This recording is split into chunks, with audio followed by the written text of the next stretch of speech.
መቻል አለበት ሶ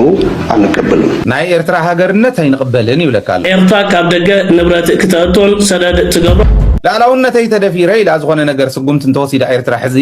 ንኣብነት ፍትሓዊ እዩ ኢትዮጵያ በኃይል ወደብ ንምርካብ እትገብሮ ጻዕሪ ብመንግስቲ አሜሪካ ተቀባልነት ከም ዘይብሉ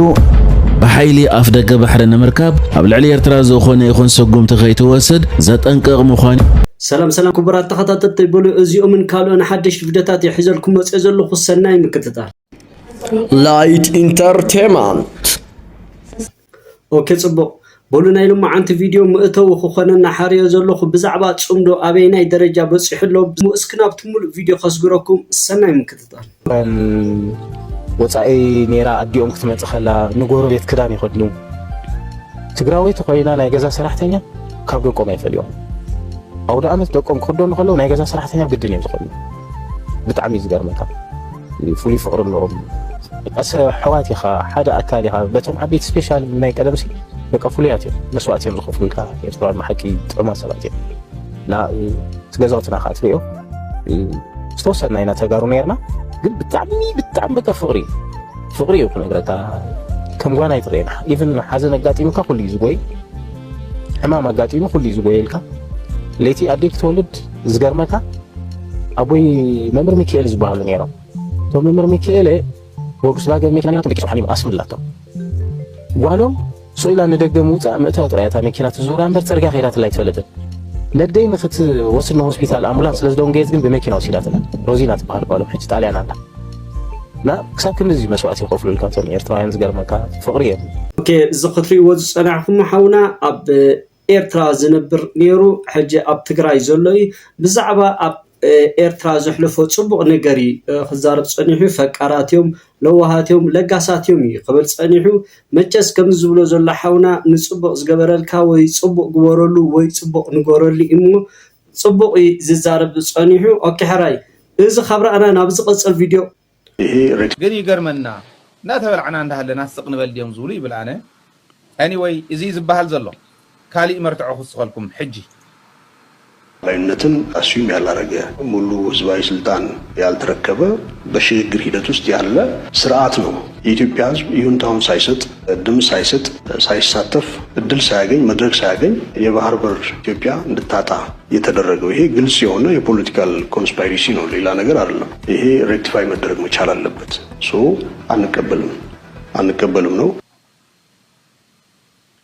ናይ ኤርትራ ሀገርነት አይንቀበልን ይብለካሎ በለጠ ሞላ ይባሃል ናይ አብን አቦምበሪ አብን ማለት የአማራ ብሔራዊ ንቅናቄ ማለት እዩ ናይ አምሓራ ፓርቲ እዩ ስለዚህ አብን ናይ አምሓራ ፓርቲ ናይ ኤርትራ ሀገርነት አይንቀበልን ፓርቲ እዩ ፓርቲ ማለት ይወዳደር እዩ ኣብ ኢትዮጵያ ንፖለቲካው ስልጣን ዝወዳደር እዩ ስለዚህ ዚአቶም ንኣብነት ዝኾነ ይኹን ምኽንያት አብይ አሕመድ ኳ ስልጣን ዝህብ ይኮነን ግን ዝኾነ ይኹን ምኽንያት ናይ አብይ አሕመድ ስልጣን ዝቕበሉ እንድሕር ኮይኖም ዚአቶም ኦልሬዲ ቀይሕ ባሕሪ ጥራሕ አይኮነን ዓሰብ ጥራሕ አይኮነን ናይ ኤርትራ ሀገርነት አይንቀበልን እዩ እዚ ማለት ናብ ወለዶ እናሕለፍዎ እንተኸይዶም ተጸገምታ ይመስለኩም ናብ ኤርትራ ኣትዮምስ ሀገርነት ኤርትራ ክሕድጉ እዮም ወይ ቀይሕ ባሕሪ ክሕድጉ እዮም አይኮነን ዝብ ዘሎ عقم خصوصا خلوا يقرفوه فتيوم ديم قدي فما فتيوم يكونوا قدي فما نتقراي زي حزت إثيوبيا تواجه يتفلتن نتقراي زي حزت إثيوبيا تواجه أشني فايتفلتن نتقراي بلعاء تقراي ناس النتاي بتول الوان دحر حزي إثيوبيا يعني إرتراخ تبلعاء يزول الأمنة يبلين يترفد تقراين إرتران بحد حبيرا مكيتا ኤርትራ በይና ትግራይ ዘይብሉ ኢትዮጵያ እንተዝኸዳ ናይ በሰሮ ግምል ጌራ አፈራሪሳ ፈረኽረኽ ዝብል ማለት ናይ በሰሮ ግምል ክትገብራ ነይራ ኣብ 7 ክትመቕላ ኤርትራ እምበር ትኽእላ እያ ክትወስደላ ኣይኮነን ዝብል ዘሎ ኦኬ ሓቂ ሃይለ ደደቢት ክብሎ ዝጸንሐ ምኽንያቱ ንክትምረጽ ኢልካ ዝኾነ ነገር ክትገብር ትርጉም ዘለዎ ኮይኑ ከም ኣነ ኣይስማዓንን በኣኹም ወገን ዊን ኣቦታኩም እንትኽትገድፉ ሓሳብኩም ጸገም ዝበሃል ይብሉን እስከ ንቐጽል ፕሮፓጋንዳ ግን ኩሉ ኢትዮጵያዊ ተሰሊፎምልኩም ታይ ዝኾነ መስለኩም ولا خند زمكتكم تمكتكم كند زحيلكم تحيلكم مسواتነት تخفلوا ኤርትራው نحنا نعنا رقيصهم سل زحلفوا نحنا ون سل نغفل إن نقال الزلنا نحنا ون نفلت نرد أيوه ኤርትራውያን ግን let's say ፕሮፓጋንዳ ሰሪሕኩም ተትርፉ 1 ሚሊዮን ተነይሩ እትዝመጽ 2 ሚሊዮን ተኮይኑ ፕሮፓጋንዳ ብዘይ ምስራሕኩም 2 ሚሊዮን ኮይኑ ተመጽይኩም ከፍልዎ ዝነበረኩም መስዋዕትነት 10,000 ተኮይኑ ናብ 20,000 ተወስዱ ወለኹም ማለት ቡ ይኹም ካልኩሌት ትገብሩ እምበር ኢትዮጵያስ ዓቅሚ ረኺባ ወታደራዊ ዓቅሚ ረኺባስ ክንድድላያ ዋላ ሚሳኤላት ተምጽእ ድሮናት ተምጽእ ዝተወሰነ ክትዕኑ ትኾን ዝተወሰነ ህንፃ ከተፍርስ ትኾን ዝተወሰነ ነገራት ከተቃጽል ትኾን ድሕሪኡ ግን መወዳእትኡ ናብ ፋሕብትን እዩ ክትገብሮ ይትኽእል እንተገይራቶ እውን ንባዕላ እዩ ፀገም ንባዕላ እዩ ግን መስዋዕትነት እንተይከፈልካ ብጋንኡ ክተትርፎ ትኽእለ ነገር ኣብ ገዝኡ እናሃለዎ ዘይተትርፎ እንታይ ፀገመካ ናተይ ቅዋም ንስ እዩ ስለዚ ኣማዕዲኹም ክትሰርሕሉ ዝግባኣኩም ኣማዕዲኹም ተሰሪሕኩምሉ ትጥቀሙ እምበር ኣይትጉድኡን ስለዚ ስርሕሉ እዩ ሃገር ይቅበልኒ ዝብለካ ዘሎ እዚ ላዕላውነት ኮይ ዝድፈር ዘሎ ላዕላውነት ናይ ኤርትራስ ይደፍርዎ ኣለዉ ላዕላውነተይ ተደፊረ ኢላ ዝኾነ ነገር ስጉምቲ እንተወሲዳ ኤርትራ ሕዚ ንኣብነት ፍትሓዊ እዩ ምክንያቱ ቃል ብቃል እዮም ዝዛረብዎ ዘለዉ ካቢኔ መንበራት እዮም ዝዛረብዎ ዘለዉ ሚኒስትራት እዮም ዝዛረብዎ ዘለዉ ጠቅላይ ሚኒስትር ባዕሉ እዩ ዝዛረቦ ዘሎ ግን ይገርመና እናተበልዓና እንዳሃለና ስቕ ንበል ድዮም ዝብሉ ይብል ኣነ anyway እዚ ዝበሃል ዘሎ ካሊእ መርትዖ ክስኸልኩም ሕጂ ላይነትን አስዩም ያላረገ ሙሉ ህዝባዊ ስልጣን ያልተረከበ በሽግግር ሂደት ውስጥ ያለ ስርዓት ነው። የኢትዮጵያ ህዝብ ይሁንታውን ሳይሰጥ ድምፅ ሳይሰጥ ሳይሳተፍ እድል ሳያገኝ መድረክ ሳያገኝ የባህር በር ኢትዮጵያ እንድታጣ የተደረገው ይሄ ግልጽ የሆነ የፖለቲካል ኮንስፓይሬሲ ነው፣ ሌላ ነገር አይደለም። ይሄ ሬክቲፋይ መደረግ መቻል አለበት። አንቀበልም ነው። ናይ ኤርትራ ሃገርነት አይንቀበልን ይብለካሎ በለጠ ሞላ ይባሃል ናይ አብን አቦምበሪ አብን ማለት የአማራ ብሔራዊ ንቅናቄ ማለት እዩ ናይ አምሓራ ፓርቲ እዩ ስለዚህ አብን ናይ አምሓራ ፓርቲ ናይ ኤርትራ ሃገርነት አይንቀበልን ፓርቲ እዩ ፓርቲ ማለት ይወዳደር እዩ ኣብ ኢትዮጵያ ንፖለቲካው ስልጣን ዝወዳደር እዩ ስለዚህ ዚኣቶም ንኣብነት ዝኾነ ይኹን ምክንያት ኣብይ ኣሕመድ እኳ ስልጣን ዝህበ ይኮነን ግን ዝኾነ ይኹን ምክንያት ናይ ኣብይ ኣሕመድ ስልጣን ዝቕበሉ እንድሕር ኮይኖም ዚኣቶም ኦልሬዲ ቀይሕ ባሕሪ ጥራሕ ኣይኮነን ዓሰብ ጥራሕ ኣይኮነን ናይ ኤርትራ ሃገርነት ኣይንቕበልን እዩ እዚ ማለት ናብ ወለዶ እናሕለፍዎ እንተኸይዶም ተፀገም እንታይ ይመስለኩም ናብ ኤርትራ ኣትዮምስ ሃገርነት ኤርትራ ክሕድጉ እዮም ወይ ቀይሕ ባሕሪ ክሕድጉ እዮም ኣይኮነን ዝብል ዘሎ عقم خصوصا نخلو يقرفوه فتيوم ديوم قدي فما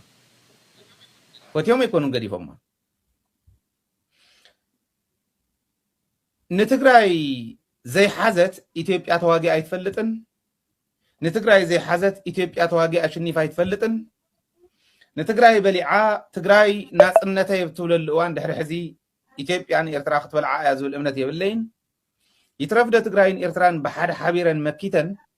ኤርትራ በይና ትግራይ ዘይብሉ ኢትዮጵያ እንተዝኸዳ ናይ ቦሰሮ ግምል ጌራ ኣፈራሪሳ ፈረኽረኽ ዝብል ማለት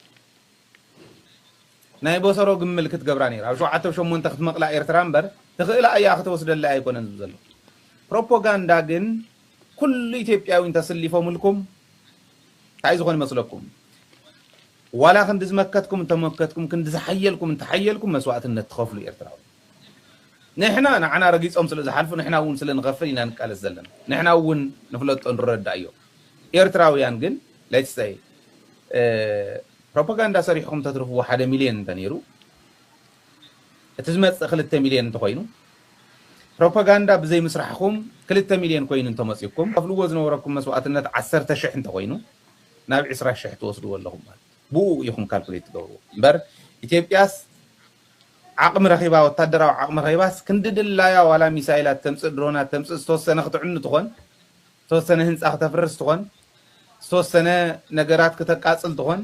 تحريق المودعتو نافح بتني كتقوري تقل انت جيرات تون نوعلاي سجم نوعلاي جن مسواتنا تنتي كفل كابغان أخت ترفض تقول نجار أو جزء إنها لو زي ترفض هاي سجمك ناتي قوام نسي لذي أما عليكم كتسرحوا لزقباءكم أما عليكم تسريحكم له تتقموا مبر أي تقدون سلذي سرحوا له هاجري قبلني زولا كذا لو بايدو زي لا لاونت كيز دفرد لا لاونتنا إيرتراس يدفروا والله لا لاونت يتدفي ري لا زغنا نجر سقوم تنتوصي دا إيرترا حزي نعبنت تتحاوي مغنياتو قال بقال يمزارو وزلو كابيني منبرات يمزارو وزلو مينسترات يمزارو وزلو تقلاي مستر بعلي يزارو وزلو إذ خبر أنا بزعبا إيرترا دولار ترامب استزاربو قالو مالتي إثيوبيا كتوررني إيرترا وي كوينات نقد كفت أينف قدلانينا إلو زبل رويترز عزو وزوز حبريت هلمو ناقص خزقركم حبيرنا نكاتاتل ونغ إيرتران إثيوبيان زلو وطري كابزباو زي مرقع حلفو ناو عالم لخو أجندا كوين اللو أمريكان منغس إيرتران إثيوبيان متحساسب خمزة هبتهم من محدار منغس ترامب قليزو إثيوبيا بحيل ودب نمركاب نتقبر تعري في منغسي أمريكا تقبالنت كم زي بلو سندات ترامب يملكتو أفتي برويترز وط مجلزي أمريكا قبل علي إتا أبقل في كيف بحر اتركب إيرترا تنبيروت أنها معاقب كتل المخانا أبدا حلفو سومن كم زقلتت زفلت كوينو أمريكا مس إيرترا زلوازم دينا كتب محش مخانا إتيت مال حمشتا قنبتو وط مجلت رويترز يملكت إذا خمزيلهم كله قربت هاجر إثيوبيا مس إيرترا كوينات نخي تخفت زعلم مخانو تنتنت بوليتيكا كم زقلتو رويترز وسيخو يرد أمريكا مس إيران تجورز اللخوينات وشمت هرمز بمعتاو كاب إسيا ناب مأكل بحري مالت ميديترانيان سيزقبر ناي بحر نقدي بغي بحر سلزي حلف أمريكا قبل علي إيرترا زنبرتهم معقبات كتل الموسانة إثيوبيا ودبن مركاويلا قبل علي إيرترا توسدو زخون يخون سقمتي تقبلنت كم زي بلو كم زي تدقفن ملقت زم حلالفت مغانا أب أفريقيا زلو دبلوماسيات بموكاس رويترز قاليت الله وسيغو منغسي أمريكا زخون يخون بحيلي بحر مركاب زقبر قوانتي أتريرنا خم إنكم نمنغس إثيوبيا بترجع قامي أفليتنا إنا يبل كاوشت أو سندات أمريكا زوات مجلسي بتوسخي أمونج إيرتران إثيوبيان بوشت أو زي مرجع سلع على أنت أهليون متى حساس بخمسة وحبهم وسيغي جلس إيرترا أب كينات حد إثيوبيا أب استخدوج إيرترا مستفا من محدار بايدن أبوليتكاويان سبسلطانن جنرالاتن إيرترا معك أب كم زجبرة زفلت كوينو بدونالد ترامب أب إيرترا كل على زبحال زلوا معك أبجن أيناي مخانن معاس مخانوك سابع جي استفلت أنا قريب. بغضتا مساجرنا إيرتراز تعزو قينو مربب حبريتا رويترز مالا ماسيو نهاجرنا إيرتراز ملكت أجد داست أبتابن زينان أو تنجر جحني ركبالو بمسرة زي تجر جح ركب زلو زينان تجاباتن من قصة أمريكا قبل على إيرتراز نبي ركب زلو إجراتات ملو بملو كاليو كم دوسنا أقول جبتاتن دوكمنتاتن كم زلو ويو رويترز أبتابات جليتن تغيسون زركب زلو كابز حلفك إني أجميرو من قصة أمريكا مس إيرترا تمدن ركباتن كفتر مخانو قبل على إيرترا تنبي ركب زلو إجراتات ملاي نت من قدي بقرعين توعين من قد المجمار من قصقاسات يكايد كم زلو تبتابات كوتتن حنا لون رويترز زرقي حوز ركب زلو حبريتا من قصة أمريكان بريزيدنت نايت هاجر دونالد ترامبن نزو سانتات كم زازداغ يزحبر زلو زيناتات نهاجرنا إيرتران نعناني إيرترانن عبيتن زحقو زيناتات كويني يزركب قبل على هاجرنا إيرترا زتنبه إجدان معقباتن نسبن منجسن إيرترا كبير واقع كفلوم تنحنا لون منجس إيرترا أبزت فلالي أجات أميتات كيسلكي قبل على إيرترا زتنبه إجداتات نخلعل حيال توعيتات كغربن كسم معن تنحنا لو منجس أمريكا قبل على إيرترا تنبي يزركب زلو إجداتات بخمس عينت من قدي انتدال علو أبو إيرترا أمريكان تفتي يزركب زلو ጾምሎን ረክባትን ኣብዝሓ ፀረዋናት ናብ ካልእ ደረጃታት ክሰጋገር ክንከታተሎን ክንዕዘቦን ኢና ሮይተርስ ነዚ ዜናን ፀብፃባትን ድሕሪ ምዝርግሑ ዝተፈላለዩ ዓበይቲ መራኸቢታት ዓለም ምዞባ ቀርኒ ኣፍሪካ ቅርበት ዘለዎም ወገናት መንግስቲ ኣሜሪካ ኣብ ልዕሊ ኤርትራ ኣንቢርዎ ዝርከብ ዘሎ እገዳታት ሙሉእ ብሙሉእ እንተዳኣሊዎ ንኤርትራ ረብሓታቱ እንታይ መሰል ሰለስተ ዓበይቲ ነጥብታት ኣቕሪቦም ይርከቡ ኣለዉ እቲ ቀዳማይ ናብ ዓለም ለኻዊ ፊናንሳዊ ስርዓት ምፅምባር ኤርትራ ካብ ዓለም ለኻዊ ፊናንሳዊ ስርዓት ሙሉእ ብሙሉእ ምእላያን ምእገዳን ነቲ ሃገር ዓበይቲ ሓደጋታት ኮይኑ ከም ዝፀንሐ ኤርትራ ካብ ደገ ንብረት ክትእቱን ሰደድ ትገብሮን በዞም ሓንቆታት እዚ ተዛሒዙ ከም ዝፀንሐ እዚ እገዳታት ምልዓል ንኤርትራ ናብ ዓለም ለኻዊ ፊናንሳዊ ስርዓት ናፅነት ስለዝህባ እዚ ሃገር ኣብ ከምዚ ዓይነት ነገራት ዝተፈላለዩ ምንቅስቃሳት ክተካይድ ትኽእል እያ ዝብል ሓደ ካብቲ ቀሪቡ ዝርከብ ዘሎ ነጥብታት እዩ እቲ ካልኣይ ዕብየት ኣብ ንግድን ወፍረን ክኸውን እንከሎ ኤርትራ እዚ እገዳ እንተዳ ተላዒልላ ዓበይቲ ፈርቲ ናይ ወፃኢ ሃገራት ኩባንያታት ናብ ኤርትራ ብምእታው ዘድሊ ወፍርታት ከካይዱ ምዃኖም እቲ ካልኣይ ተጠቂሱ ዝርከብ ዘሎ ዓብ ነጥቢ እዩ እቲ ሳልሳይ ካብ ደገ ዝኣቱ ወሳኒ ንብረት ናጽነት ምርካብ ሃገርና ኤርትራ ዘድልያ ንብረት ካብ ወፃኢ ሃገራት ከይትእቱ ኣብ ልዕልያ ማዕቀባት ተነቢሩ ይጸኒሑ እዚ እንተተኣልዩ መንግስቲ ኤርትራ ብናጽነትን ብዘይገደብን ናብ ውሽጢ ሃገር ዘድልዮ ነገራት ከእቱ ናጽነት ክረክብ እዩ እዚ ሰለስተ ነገራት ንሃገርና ኤርትራ ሓደ ካብቲ እዚ እገዳ ምልዓል ዝፈጥረላ ዓበይቲ ዕድላት ኮይኑ ዝርከብ መንግስቲ ኤርትራ ኣብ ልዕሊ እገዳን ካልእ መሓንቆታትን ተነቢሩ ብፍሉይካ ንኤርትራ ካብቲ ዓለም ለኻዊ ፊናንሳዊ ስርዓት ብምላይ ቁጠባ ክዓብን ንድሕሪት ክትምለስን ፈተነታት ክካየድ ጸኒሕን ኣሎን ስለዚ እዚ እገዳታት ምልዓል ንሃገርና ኤርትራ ክሳብ ክንድዚ ዓበይቲ ዕድላት ዝፈጥር ክኸውን ክቡራት ተኸታተልቲ ኣብ ሞዳታ እዚ ናይ ኣሜሪካን ናይ ኤርትራን ርክባት ንኢትዮጵያ ብኸመይ ዓይነት መንገዲ ክጸልዋ ዝብል ካልእ ኣብ መደምደምታ ሓደ ጽሑፍ ሰፊሩ ይርከብ ኣሎ ብመሰረት እዚ ቀሪቡ ዝርከብ ዘሎ ትንታነታት ኤርትራን ኣሜሪካን ኣብ ከምዚ ዓይነት ጽምዶን ርክባትን ኣትየንን ተጸሚደንን ማለት ስርዓት ብልጽግናን ዕሸል መራሕናይቲ ሃገር ኣብይ ኣሕመድን ብሰበብ ባሕርን ኣፍ ደገ ባሕርን ናብ ወደብ ዓሰብ ዘካይደ ዘሎ ምንቅስቃስ ሙሉእ ብምሉእ ድዋቢሉ ኣቓልቦ ናብቲ ኣብ ዓመተ 2024 ምስ ሶማሊላንድ ዘካይዶ ውዕላትን ስምምዓትን ምምላስ ከም ዝኾነ ድሕሪ ደጊም ኢትዮጵያ ንዓሰብ ዘይኮነስ ናብ ሶማልን ሶማሊላንድን ኣቓልቦ ክትገብር ምዃና እዩ ኣብ መወዳእታ ናይ ጸብጻባት ተጠቂሱ ዝርከብ ስለዚ እዚ ዝፍጠር ከምዚ ዓይነት ጽምዶን ርክባትን ሓደ ነገር ዘነጽሮ እንተዳሃልዩ ኣሜሪካን ካልኦት ምዕራባውያን ሃገራትን ኣብ ኢትዮጵያ ተጸጊዐን ንኢትዮጵያ ከም መሳርሒ ብምጥቃም ኣብ ዞባ ቀርኒ ኣፍሪካ ክፈጥሮ ዝደልያ ዝነበራ ዝተፈላለዩ ጽልዋ ሙሉእ ብምሉእ ኣኽቲሙ እቲ ጽልዋ ናብ ኤርትራን ዓድሃሎን ከተማ ኣስመራን ከም ዝተሰጋገረ